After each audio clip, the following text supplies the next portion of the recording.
Hey everyone. Welcome to another flawless opening of another the best produced show on the internet. We're trying something new here, and I don't know if it's working. We did not have a chance to pre-flight it, but we're trying to post a poll during the show. I saw the widget up there. Show. And I'm not sure where this poll is actually supposed to appear. Oh, there it is. Okay, there. Good Lord. All right, this is annoying. All right, yes. All right, so I see it at least on my console, if not on the program feed. But hopefully, you guys should be seeing a poll on the thing here. And if you guys wouldn't mind giving it a slap, just give your opinion. The question is, does owning, in your opinion, and this is purely your opinion, there are no wrong answers. I'm wrong if I don't say the same thing as the majority of you. It's actually the way this one works. But does owning any variant of an issue count as owning it too? So in other words, if you're filling in your collection, you say like I'm filling in my run of Superboy or whatever else. I have the current series. I've got issues 1, 2, 3, 4, 5. But for 5, I've got the B variant. I don't have the regular edition. I don't have all 15 variants of number 5. Do you think of yourself as owning issue number 5? It's kind of a weird question, but we'll get into it in a little bit as to why I want to know this so much, and it probably exposes a fairly complicated thing in the world of comics. All right, so let's go in here. First of all, before we get into this at all, happy tax day to all who celebrate. April 15th. Federal government. It's so joyous that the life that they have brought into us. We need to have a huge thing for every month, and I guess Easter was not enough to get us revved up for the spring. So yes, we have tax day. Anyway, yeah, and thank you to the top 1% who's apparently paying like 40% of all the burden of the entire country. So thanks. Anyway, I want to say hi to everyone here. Tim LeGray, aka Tim Kilbreth in the house, 70 degrees in Rockford, Illinois. Very nice. He says, I like variants, but usually can't get the ones I'd like to without spending a lot of money. I buy the ones I like from the one I buy from them without a ton of money. Sorry about the reading here. I buy the ones I like from the ones I can afford. Mike Beam saying, good afternoon, Tim. Good afternoon here as well from Vancouver, Washington. It looks like 45 scattered clouds. Ooh, chilly. And interested camp in the house from Northeast Florida. Enjoying wonderful weather down there. Mike Beam says, regarding variants, it seems generally speaking, a variant cover is eventually worth more than the primary. I asked my LCS to always put variants in my saver when available. Interesting. Okay. Nice strategy. Agent Camp says variants are a pain and the what. I prefer 1 or 2 variants every now and then. Every month having 5 or more covers is ridiculous. Yeah, we'll get into that in a bit. This is for his main titles, Fantastic Four or Ms./Captain Marvel. I tried to Pokemon them. In other words, I guess he's trying to catch them all. Other titles I buy the main, and any other titles I like. Let's see here. Don't want to get too bogged down the discussion, but a lot of interesting comments on here. I am reading this, but I do want to say hi to the rest of the folks here. Orovia, who says hello from Minneapolis, 67 sunny and a few high cirrus clouds. So any variant will do. Much ado about something. And let's see here. Lots and lots of discussion in the whole thing. This is gonna be one I save and have to go over the entire thing. Let's see.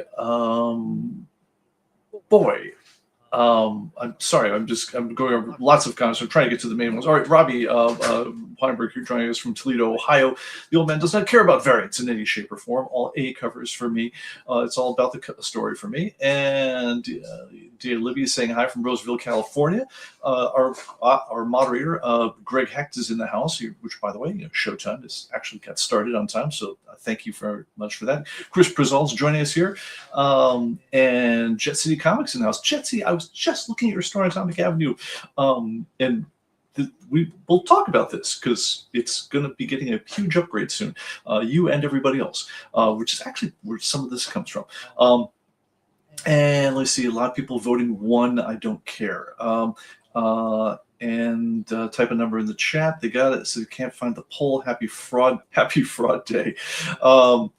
Hello, everyone. Doug Wren's joining us here, and read the fine manual. Yes, that's what RTFM stands for. Thank you very much.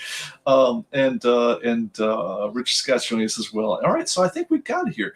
Since the poll on screen isn't showing the votes, I don't think it shows the votes as you go. I'm hoping to heck, because this is StreamYard doing this one. Again, this is the very first time we're trying this feature.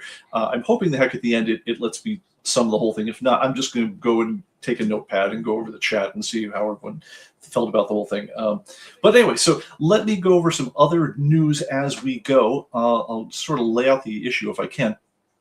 So in ComicBase 26.2, which is not officially yet, it's still an interim build. But if you did want to do it, we made, among many other changes to it, we made recently a little tweak to it where we realized that DC has just given up on the whole idea of having there be regular issues anymore. So Marvel will make 15 variants for every darned issue, but DC just has A, B, C, D, E, F, whatever else until he gets sick of it. Typically A, B, C kind of common. Sometimes the B is like 1 in 25. He doesn't know. There's no rhyme or reason to any of it all. But one thing that we have in ComicBase is, because a lot of people just don't like playing the variant game, is we have a feature that says, look, show me, either everything, which, as you're going down a list, a title like, say, Superboy or JLA or things like that, most of the issues you're going to see are going to be a million different variants of all the different things. And it can get very crowded. If you're really trying to focus on, like, have I got the series? Do I have, I've read the story, I read issues 1, 2, 3, I missed a month, and you want to see that you're missing an issue 4. If you're looking past 20 different variants to see that, it's kind of hard to kind of make sense of that. So a lot of people will take advantage of a feature we have under the taskbar or the toolbar, which says view, and you can control which issues you want to see in the grid. And one of the options you have is to limit it to saying view only owned plus regular issues. Now, this is also a very handy thing to have on reports. So if you're going to print out a list of what you are missing for, say, a checklist, if you're of the opinion that any version of a particular issue is just fine with you, and you don't want to see, well, yeah, I don't have issue number 5, I don't have number 5A, 5B, 5C, 5D, 5E. Really, I just care, do I have issue 5 in any form? That's a perfectly great issue to choose on reports, and honestly, you might want to have that checked whether or not you prefer to see variants or not. It's because if you're trying to fill in the run, I don't know a lot of people who'd be like, well, no, I cannot rest until I've gotten all 20 variants of DC KO number 1, because otherwise my life isn't complete. I'm sure someone out there is that person. That person's quite likely a customer. Just we haven't had a long chat about that yet. Most people, if they were trying to read the story, if they had issues 1 in any form, 2 in any form, etc., would feel at least that they had some part of the story. And I mean, whether that means that they're interested in seeing the other things, not a separate question. Anyway, back to what I was going to say, though, is we extended what we did in ComicBase 26.2 to make a special exemption. It's kind of like the DC exception, where when you say, show me only regular or owned issues, it's going to show you anything where the quantity in stock is greater than 0. So in other words, you actually own it. And it's also going to show you everything that has no variant at all, right? So just the regular, straight up, plain vanilla issue 1, 2, 3, 4, 5. But we also now say, if it turns out that there is no plain vanilla version of an issue, see if there's an A issue, and if so, show that. So if you're looking at DC titles with that option turned on, it's a brand new title, you'll see 1A, 2A, 3A, 4A, etc. Now, granted, this is sort of waving our hands a little bit at the idea that, just because it's the A edition doesn't mean it's the regular cover. Sometimes it's solicited that way, sometimes not. Honestly, there doesn't seem to be any rhyme or reason or anything other than marketing behind whether you call it the regular cover or not. But so we decided it's better than seeing nothing, because we were starting to get a lot of tech calls, honestly, from people who would say, look, I'm going to all the DC titles and they're fine until recently, when suddenly it doesn't show any issues. And then you looked at their view settings and they had it set to show only owned and regular issues. And when you got to more recent versions of, say, Superboy, Supergirl, etc., there were no issues that weren't variants of one sort or another. And so that issue, that thing was kind of, causing them trouble. And so we were getting tech support calls. Anytime we get a lot of tech support calls, we're thinking we should change something, because tech support means frustrated customers. We don't like those. So anyway, that's where that's the kind of like the report on where the thinking had been. The other thing that you guys might know is that a big priority, because we had a huge push on ComicBase for several months in a row to get version 2026 out the door. 26.1 and 26.2 is going to be official anytime now. So we've done huge changes to it. You saw the things about tags and all sorts of amazing features that we've added. Have a look at the site for the change notes and you'll be like, whoa, we've been busy. But it's something where something that's in the ComicBase ecosystem that we have been ignoring for quite some time is I got pulled into working on Atomic Avenue, which is great. And if you like 2010 era sites, it's a perfectly good website. Let's say that you like, I don't know, 2020's websites, it's showing its lack of love for quite a bit, because they don't have programmers dedicated on their own side that can do lots of the things that we can do if the ComicBase guys are involved. So I got pulled into this one pretty heavily. And so there was a big wish list that we had of features and everything. And there's several boards I can't show you off camera right now with all the features that they've been screaming at me for years to help them implement. And some of these things were there in nascent form, never really put in and so forth, but they're all suddenly hitting all at once. And so you're going to see a huge upgrade to the Atomic Avenue side of things at a time. And one thing that's nice about this whole thing is, after months of dealing with just plumbing issues on the site, it's all the ugly stuff. If you want to rebuild a house or a kitchen or something like that, you spend the first couple days or weeks or whatever else just throwing sledgehammers through the drywall and knocking pipes out and shutting off the gas and doing all the things that make the place completely unlivable. That's kind of what the development environment for Atomic Avenue has been like for a while. We've rebuilt all the plumbing, all the infrastructure, so many deep things like this, and we're now at the point where we actually get to start putting the drywall up and putting up the nice granite countertops and things like that. And it's actually starting to get kind of cool again, whereas beforehand it was enough to make you pull your hair out. So I've been living with that mess for a while, and it's now at the point where it's kind of all beautifully coming together, and we get to focus on these fit and finish issues. And we get to say things like, well, hey, if I'm looking for a title, what is the easiest I can possibly make it for me to be able to say, find me the issues that I don't have anymore? Because that seems to me like a use case. I go to the site for a lot. I collect, say, EC comics and everything. I want to know, for say, if I'm filling in the archive editions of the EC hardcovers, I want to know, it's like, well, which ones don't I have yet? Now, I don't necessarily care. Did I get the Dark Horse version or the the Titan reprint or whatever else? I don't necessarily care whether it's a first printing or a second printing. I just want to know, did I have it? And I certainly probably don't care what if I'm looking at, say, omnibuses. I still think if I'm buying Savage Sword of Conan, I think I've got volume 7, whether I had the direct market cover or the A cover. That's how I feel, at least. But I'm very, very interested in saying, show me the ones I don't have any variant of whatsoever.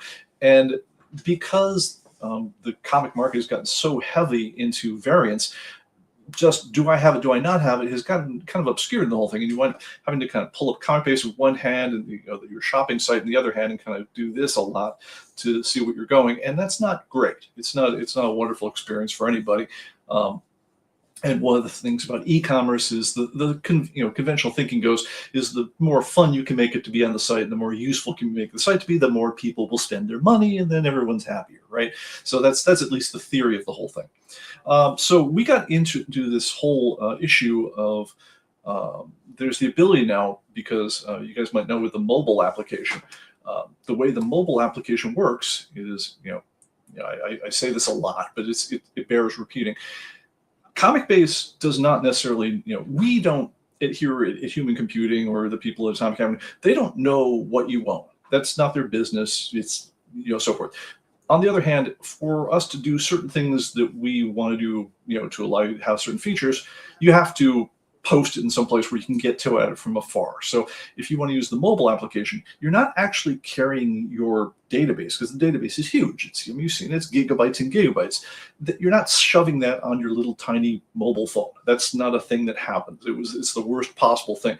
What really happens when you are transferring information and you want to look at it on your phone is you're setting up to a big server someplace, which then gets read into a big database that we operate, and we have a section that's devoted just to your inventory. It's locked down, and you're the only person who can see it. But it gets, when you say, I'm going to save it to the cloud, one of the things it does, as of, I don't know, 5-6 years ago, when we had to take this whole task on, because we realized reports weren't getting it done, is we have to be able to unroll your inventory from that database you had on your desktop. We have to unroll that into an area that we can see it from the cloud. So we load it into, again, a special area of the server database, which then you can look at using this very tiny underpowered device in your hand, your cell phone. You can look at, you can essentially fire web queries against the database listings that we've got on that server, and there you can see your inventory wherever you go. That's pretty cool, right? Well, one thing that's a implication of that we've never done anything with until now, other than let you view your own inventory, is because we share that server space. You notice that, like, your ComicBase user ID and your Atomic Avenue user ID are the same. We are the same parent company.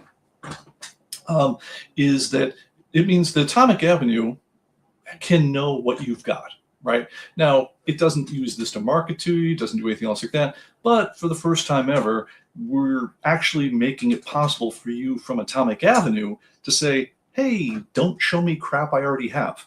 It's an option, but because it's a sort of a side effect of having been, had to post your stuff to the server in order to be able to use mobile apps and things like that, you now also have the ability to have a better shopping experience on Atomic Avenue, because, they can say, all right, would you like to see, if you're looking at JLA, which for whatever reason, it's on the homepage. It's a title I've been visiting for a week straight of just debugging sessions. If I go to JLA, I can say, okay, show me all of JLA, or just show me the JLA that I don't have already in my inventory. And beyond that, I can say, show me just the JLA that I have only in my inventory, but don't bug me with all that variant nonsense.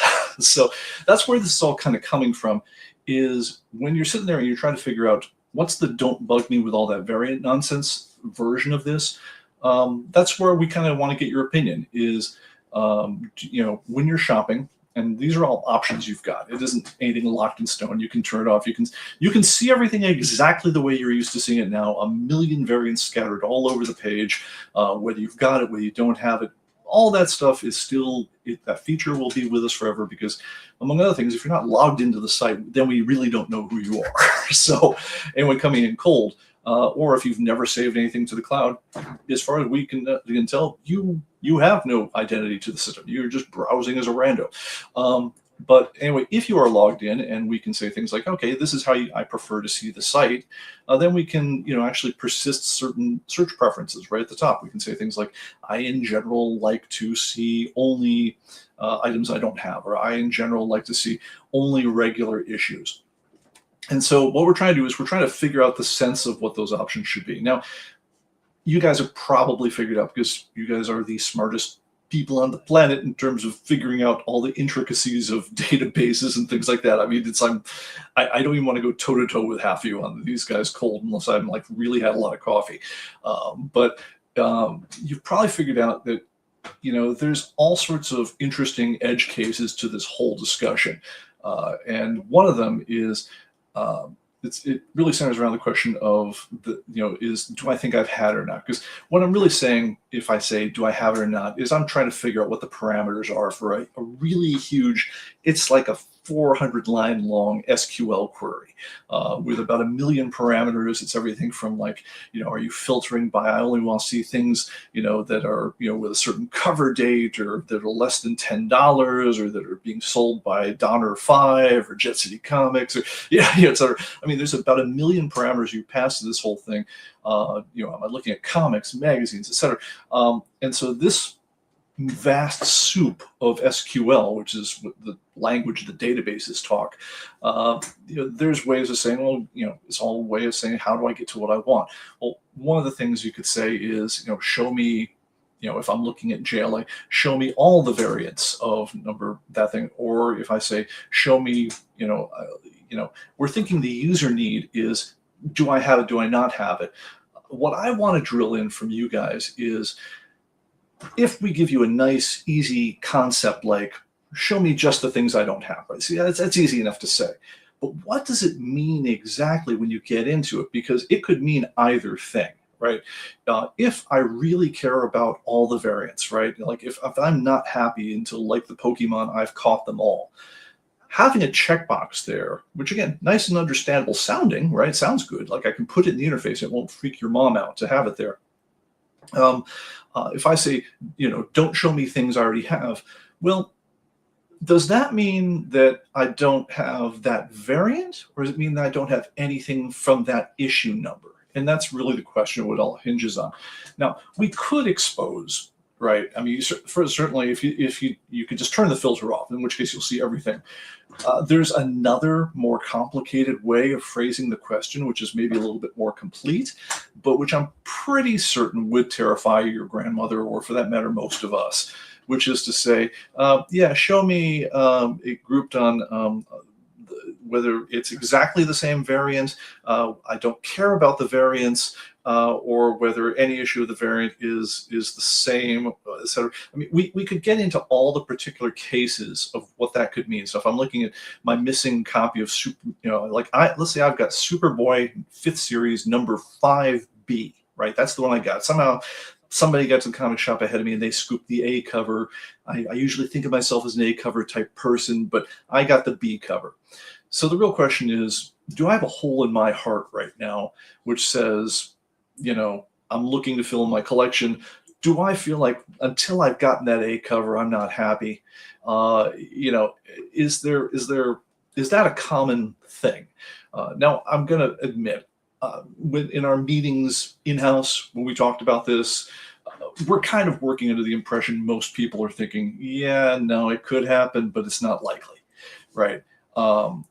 So what we're really betting on is how, if we give you a filter control like that says, don't show me the stuff I've already got, that if we just give you a nice simple checkbox of saying, don't show me what I don't already have, and we don't break it into like a multi-step question about, well, how do you feel about variants and stuff like that, and it made that part of the same criteria, that we could get away with it in just a yes or no, as opposed to drilling into these use cases that honestly I have a hard time elucidating without a chalkboard. So that's really what the discussion comes down to. I mean, obviously, we're gonna take our shot at these things, and as we go, we're going to adapt to whatever the user feedback says on the whole thing. But we're hoping for a set of fairly comprehensible basic search terms that we can just have stick with you as you browse the site, that let you see the stuff that's interesting to you. Kind of like what we did in ComicBase, where we say, like, when you want to view, do you want to view all items, which is everything? Do I want to view just owned items, which is everything that I have in stock, or do I want to see owned plus regular items? And our theory on the owned plus regular, which is obviously was a bit controversial when it was first introduced, is that one of the most common things for people to do in ComicBase is they don't want to see a million variants. They want to have just miles of that stuff, but they still want to be able to say, hey, this is where my gaps are. And it's very common for me to say, like, yeah, I had this or I don't have this, so I want to see the things I don't have, but I want to put it into stock. So I don't want to keep on flipping that view back and forth between all and just my owned items. And it obviously it confuses people unless you're in kind of like I'm done with my comic collecting days. I just want to look at my collection. At which point switching to just owned items makes perfect sense because then you're just looking at your collection. But for a lot of us, since we're still buying comic books, we want to be able to say, yeah, show me the things that I have, but also show me the things that I don't have so I can put them in. And what we're doing is we're trying to control the spillover. So that's what the whole question is about. Thank you so much for that one, and we'll take from that. All right, so I've been talking a lot, so let's go through some questions. The very first one I see is, what if I want a better condition book that I have? AA won't show it. No, it's not filtering by condition per se. So first, I mean, if let's say I'm just browsing on the site and I'm looking for, well, let's make the Superboy the first series, right? And I've got number 5 and I want, but mine's in poor condition. I want to have it in better condition. If I just go to Superboy number 5, if it's going to show me everyone who has one for sale, period. But say if I'm browsing the title, say show me all the all of Superboy, right? And I'm just going down the list. There, if you in general would like to have an option, when you're not looking at just all the issues of Superboy number 5, when you're looking at just Superboy, and you're looking down the list of all the issues, you'd like to kind of have the ability to summarize and say, well, okay, what's it going to cost me to fill in my gaps, and also to filter out and say, yeah, don't bug me with stuff I've already got. So that's where these checkboxes come in, is they let you say, are my needs covered without having to drill into it? If you drill into it, obviously you can see everything. And obviously you also can just turn off any kind of filters and just see the unfiltered, everything is for sale on the system. That is an absolute thing you can do. You can even show things that aren't actually available for sale and put them on your wish list. That's, so that's a thing too. But what we're really trying to do is we're trying to find that happy path when, for a lot of us is that, we have a series we'd like to fill in what we don't, the things we're missing. And so what we're hoping for is we want to be able to just say, yeah, show me what I'm missing. And variants just throw such a curveball into that whole thing. I mean, if we were having this discussion in 1992, everyone would be like staring at me like I'd grown a third eye, because it's like, well, no, if I want to know if I'm missing an issue of the Avengers, I look at issue number 189, 190, 191, and if the next thing I see is 193, then obviously I'm missing 192. Pete, that's not hard. Well, we don't do comics like that anymore. So now the real question is that if you had 192B, do you still think you've got issue 192 covered or not? So that's kind of what it comes down to. All right, so. And by the way, let me also, I'm just going to head off a bunch of questions on the whole thing. For the record, all the searches you can do to see all the things are still there. I mean, it's so, I mean, you can see a Whitman variants, you can see 15-cent variants, you can see, things that were written by Karl Barks. All those things are still, you can still do all the things. It's just the question is when you get into the refining the search or narrowing the things, when you start saying, look, cut some cruft out of the results set now. You basically want to make it so that you've got a small set of filters that you use to kind of cut down the cruft, that people can understand and kind of get a pretty good idea of what you think that filter will do if I turn it on or turn it off, and you'll see what it does. But you want to have it be like a smallish number of things. You want there to be 50 different dial controls, for narrowing down on this stuff, because it blows everyone's mind. It makes the whole thing kind of useless. But especially when you get into things like, is it in stock? Is it, in stock is pretty easy to remember, but do I have it or not in my inventory? That's the one that's really kind of the essence of this whole one. All right, so let me see here. Okay, so a question about the poll. I will announce the results of the poll afterwards, but I think we have to wait till the end of it, and I have to end the poll, and then it'll tell me what the results were, and then I guess we could see. All right, so let's see. ComicBase Stevie, am I mistaken, or all the DC 8 covers $1 cheaper, therefore make it a regular cover? Sadly, no. Sometimes yes, sometimes no. DC's been playing games of late with cardstock, not cardstock, and that's mostly what they use to excuse that whole thing. But honestly, we've looked at a ton of these ones from month to month, series to series. They're just not really a rhyme or reason to any of it. Everyone is basically getting away with whatever they can get away with. So it's not like someone threw down the gauntlet and said, no, our A cover will always be the cheap one and that's the regular one. No, they don't even say regular on the solicitation forms on those ones. So yeah, so it goes. Yeah, like I say, the cardstock thing is kind of recent. It only applies to some titles. And it really just seems to be like a, well, if we make it the B cover and we throw some new art on it and we print it on slightly better paper, can we soak them for an extra buck? I think that's the thinking over at Warner Brothers there. All right, let me see here. Isn't that what the wanted checkbox is in ComicBase? Separate question. So, all right. So wanted wanted was a good basic first take on the whole thing, but it relied on you actually having a thing saying, I want this thing, right? You had to actually go to like affirmative effort to say, yeah, go to all the issues that I want in ComicBase, mark them as wanted, so find them, check off the wanted flag, use quick change, mark them as wanted. And then a year or two ago, we had the ability where that syncs to Atomic Avenue. So when you post your stuff as for wanted, it updates as on the wanted list on Atomic Avenue. You also could go on Atomic Avenue and update your wish list manually. And there you also can say things like, let me know whenever someone posts a copy that's below this money or above this grade. And so then you get mailings on things like that. But it's the difference on that one is it really requires you to really take, really make a statement about how much you want that thing. It's a lot. It's actually a fair amount of work. Whereas if I'm just kind of looking around the site and I think, oh yeah, Dreadstar, I remember reading that. It was pretty good back in the day. Yeah, I wouldn't mind reading some Dreadstar. Which ones do I not have? Because obviously, if I want to read the Dreadstars I do have, I can just go down to my collection. Whereas it's kind of nice if I could just bounce over to the Atomic Avenue, look at Dreadstar, and say, oh yeah, I actually don't have issues 7, 8, and 9. And, all right, well, let's pick them up. See, that's what you're hoping for. You don't want to turn it into a search and destroy mission for most things. Like if like I apparently ran out of the amount of hair product that gets my pathetic hair to try to spike in the charming English style that I try for and fail most weeks in this whole thing. I apparently ran out before showtime. I went to Amazon and I just went to hair gel and I said, find me the thing. I didn't add it to a want list so it could let me know when it's coming in. It's too much work for most things. No, you want to be able to, just when you want to buy something, go out and buy it, and if it's something where you're thinking, I get it, but it's too expensive, then add it to like your buy later or things like that. I mean, there's lots of ways to say of like almost buying something, in the world of e-commerce, as you've probably seen. But yeah, I want is just, it's a tool in the arsenal, but one thing that's even better is when you're just searching for things, is to be able to just filter down of all the millions of variations of something. Like I was looking at, I actually, because I'm a guy, I had asked Grok what the stuff is actually called. It's like hair gel, but it's a little bit, it comes in a can, and you have to mold it with your fingers, and it's a little stronger holding. It's not as like froofy. It's apparently called pomade, something like that.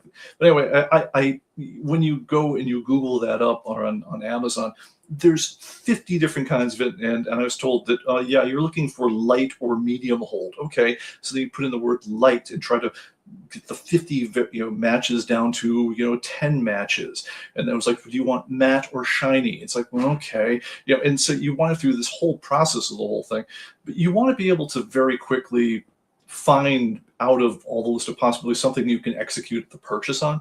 Because what happens is if you don't get it after like a couple rounds, like I don't know, 2 or 3 swings of the bat, most people just say, screw it, and then they just walk off and they don't buy anything at all, and that doesn't help anyone who's trying to sell you stuff. So what we're trying to do is we're trying to make that whole system is kind of like anxiety free as possible, because really the whole question is like, whenever you have any questions when you're purchasing anything, most people kind of go, it's too much, I will get to this later, and so that's why you might notice that whenever you buy anything, they try to make sure that there's like a small, medium, and large, and if they give you more than 3 sizes, shapes, alternatives for anything, most people just seize up. They don't know what to do, and so they buy nothing at all.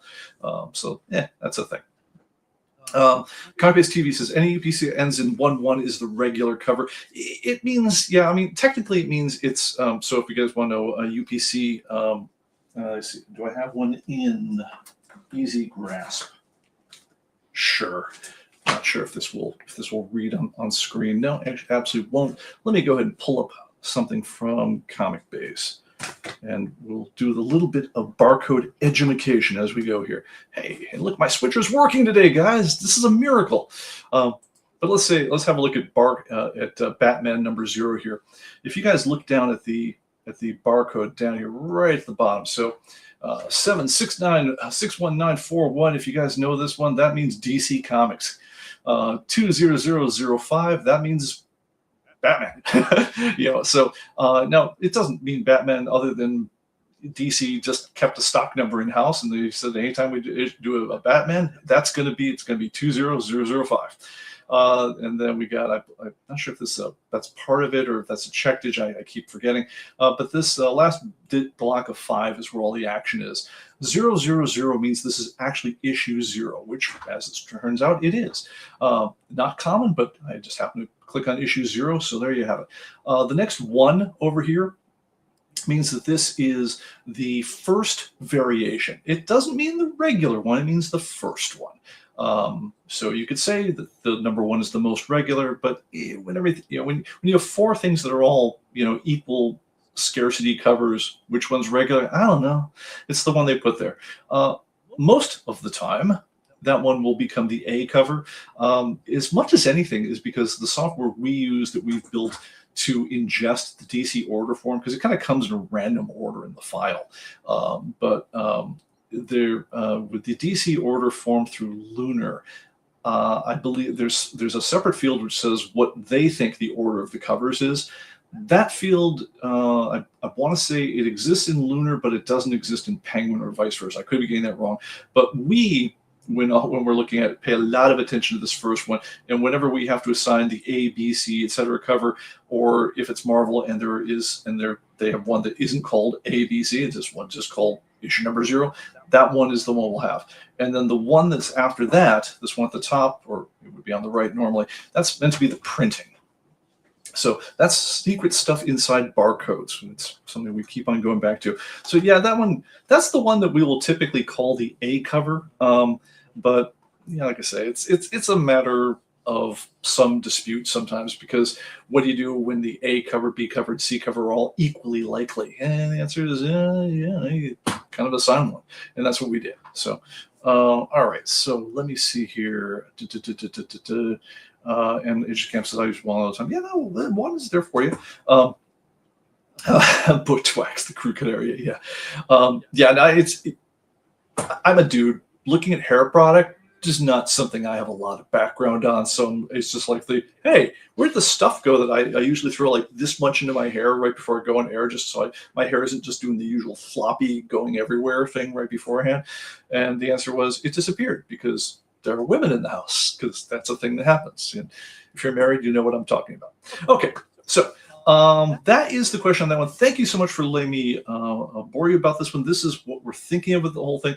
But please, also, I very much know that this is one of those topics where there could be a lot to talk about on the whole thing, and there's only so much we can do with a poll and so forth. So please, if you guys have an opinion on this one, we really want to know. So please send a note, pbickford@human-computing.com, and I will try to have a longer chat about whatever you're thinking of. Like I say, what we're trying to do is offer options. But one thing I know as like a UX guy is its options are great until you offer unclear ones, or ones that have or if you give a lot of them, right? Because at that point, then again, everyone seizes up. It'd be better if you offered nothing at all than do that. So we're trying to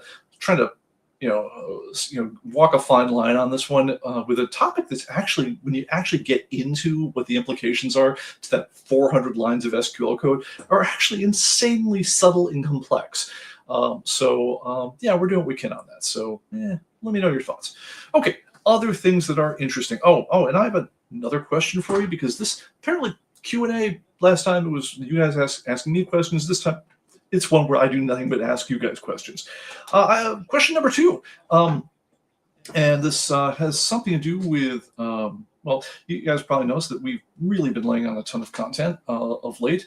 There was a very interesting heritage auction that just went down, in which we've had our auction guy has been spending now 3 days processing the auction results of a single auction, because it was foreign titles that apparently sold for just stupid amounts of money, but which had never been on any of our radar as U.S. people until this very moment. So, Brian Stewart, if you're in the audience right now, yes, there are other people other than you who are entering foreign stuff. It's a joke. But anyway, one thing, though, I do know is that while it's interesting for me to see, I don't know, Batman for Spider-Man from around the world, which I guess in Italy is like Luogno Ragno or something, Luomo Ragno or something. Good Lord, I apologize to Anthony Satati if you're watching me butcher your home language. I apologize just now. But, or in German, it's I believe it's Die Spinne. But, I mean, that stuff's cool. But realistically, I'm not going to encounter a ton of those issues unless I'm traveling in your country and I just stop by someplace where I can buy comics. I realize one thing you run into, and we had this, we kind of played this issue with covers, is the more we add, it's interesting, right? I mean, if you like seeing everything from around the world, it's great having that reference there. But the actual percentage of the total that you as a normal human being will ever actually see over time gets smaller and smaller. I mean, if ComicBase was just what it started at, which was, the top 20,000, title, was it, what do we have? The ComicBase 1.0 had 297 titles, which I think had somewhere around 20,000 issues, which I thought that has to be 90% of all the comics I have ever heard of. And at the time, I'm sure it was. But back then, the chance of me being interested in every single one of those titles was actually pretty high, right? Like I could actually encounter those, buy them, they'd be in my collection, etc. But as we've now scoped up to the point where I think we have like 98,000 titles or something like that, from I think we're just, if we haven't done it, just about past 10,000 publishers from around the world. The number that you are interested in, unless you just love comics as a historian, or the number you're likely to encounter, is a smaller and smaller percentage of the total. So that's why filtering becomes more and more important. Well, one thing that occurs to us is a lot of people, some people dig languages from around the world. Some people are like, yeah, I don't need to see Danish Spider-Man. Do you guys have an interest? And here I don't have a poll for it, but if you guys want to just wave a hand in the chat one way or another, would you have interest in there being a sort of a rough geography filter built into ComicBase? So you could say, do I want to see everything like I do now, or do I want to see things from North America, basically U.S., Canada, England, and Australia? So the English, the Anglosphere, basically. Europe, Asia, or all of the above. We obviously could break it down to any or all of the, however many jillion countries there are or have ever been in the world, but honestly, that interface would be so complicated, it's not worth it. But if we had a rough, hey, filter out, I only want to see this block of the world, check boxes for those four, would that be of interest to folks? Because that's something that we could accommodate pretty easily in the general list of things. And for the people who like seeing everything, go ahead and leave it wide open. But for the people who are like, yeah, no, dude, I don't need to see Danish Spider-Man, it would cut down the cruft on it somehow. And cutting down the cruft is a good thing in general. So let's see here. Tim Grad says yes. Richard Scott says yes. One if yes, two if no. I'm getting, I guess you just explained the rules of this one here. So geo filter option, thumbs up, thumbs down, however you want to do it in the chat. I'm good, but I'm just curious, is there a sort of an interest on that one? Looks like Marty Monahan is interested as well. All right, so okay, could be a good thing. Yeah, because it's that's the problem with being big, is that we love having the scope, but you also have to keep the relevance level high. Otherwise, it's just you're traveling a long way to get not far. So you don't want to do that. Okay.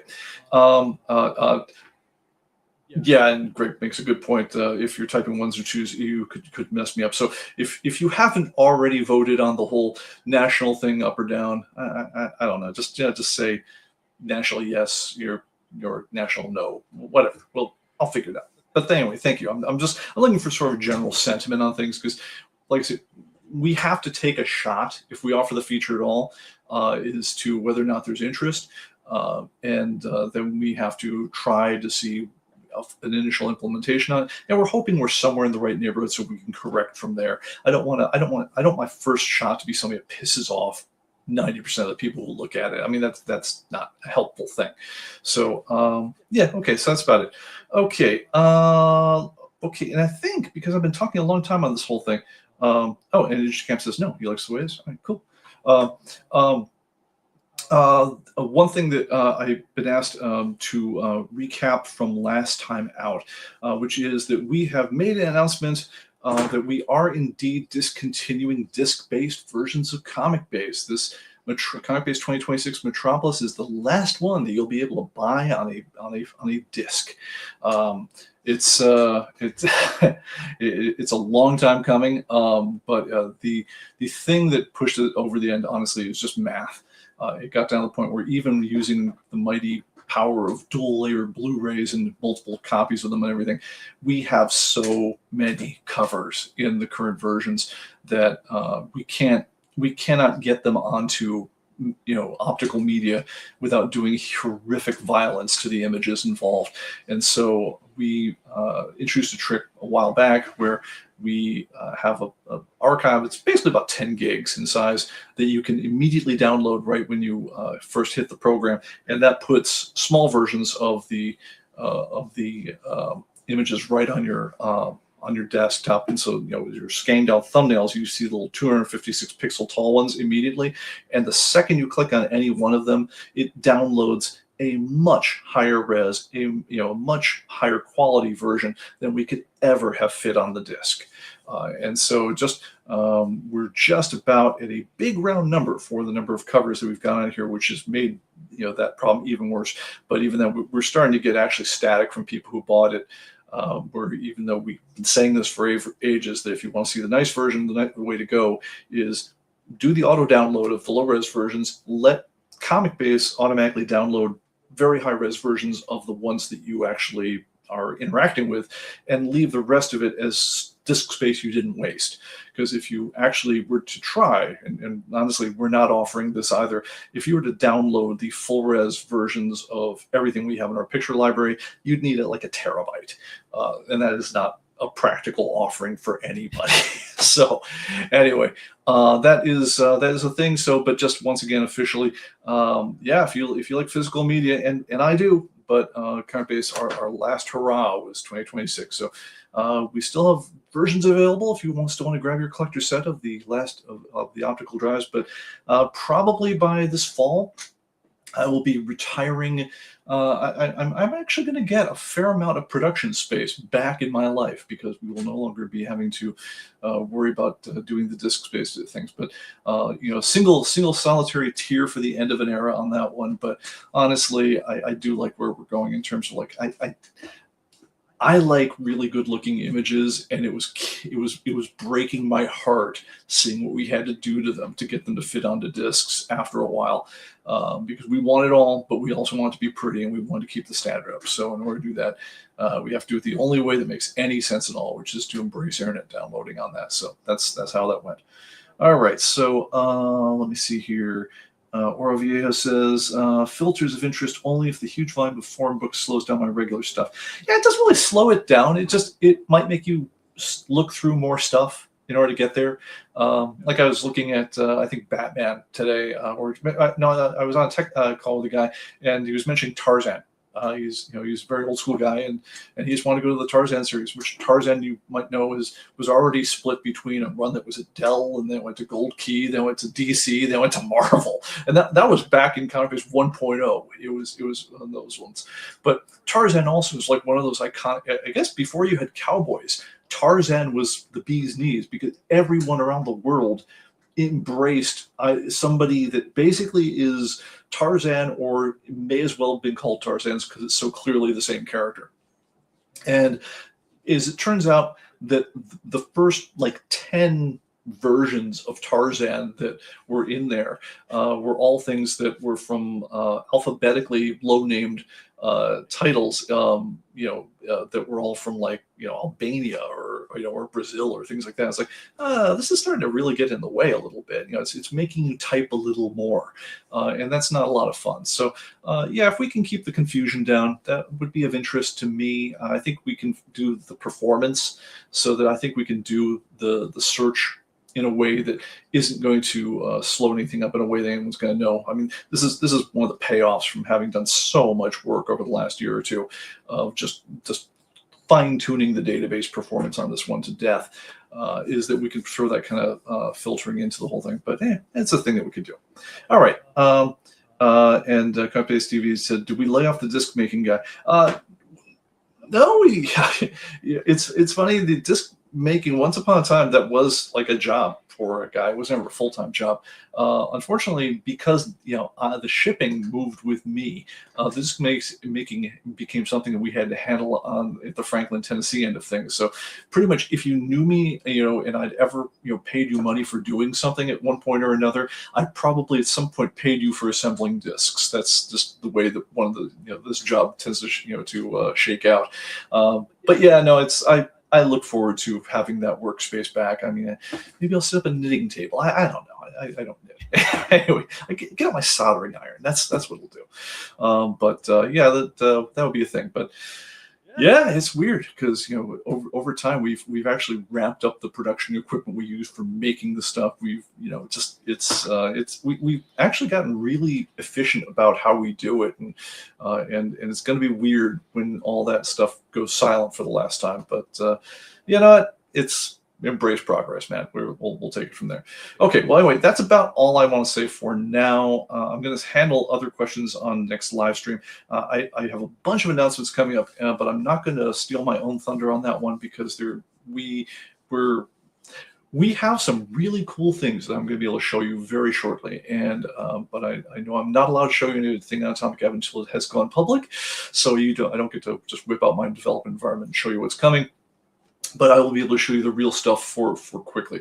PSAs for today: do not forget to hit the like and subscribe if this is the sort of thing that you like. This is the sort of thing we do, and we try to make it interesting to you people. If you're interested in comics, collecting, variants, anything related to all that whole thing, that's the sort of thing we get into in ways that I don't see a lot of on the internet. So, hopefully tell your friends and let them know.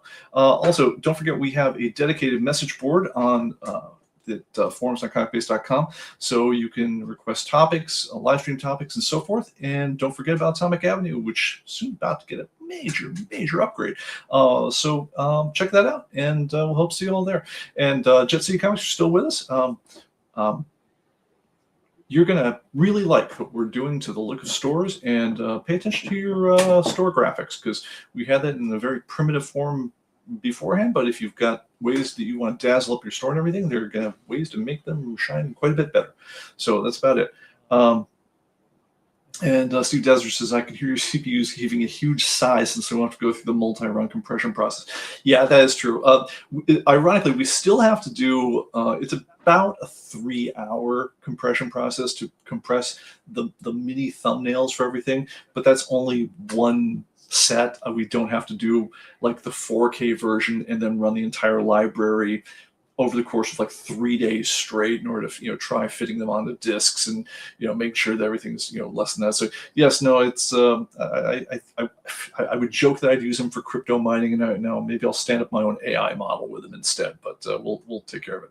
All right, guys, that's about it. Thank you so much for joining us, and we will see you on the next one. Take care. Bye bye.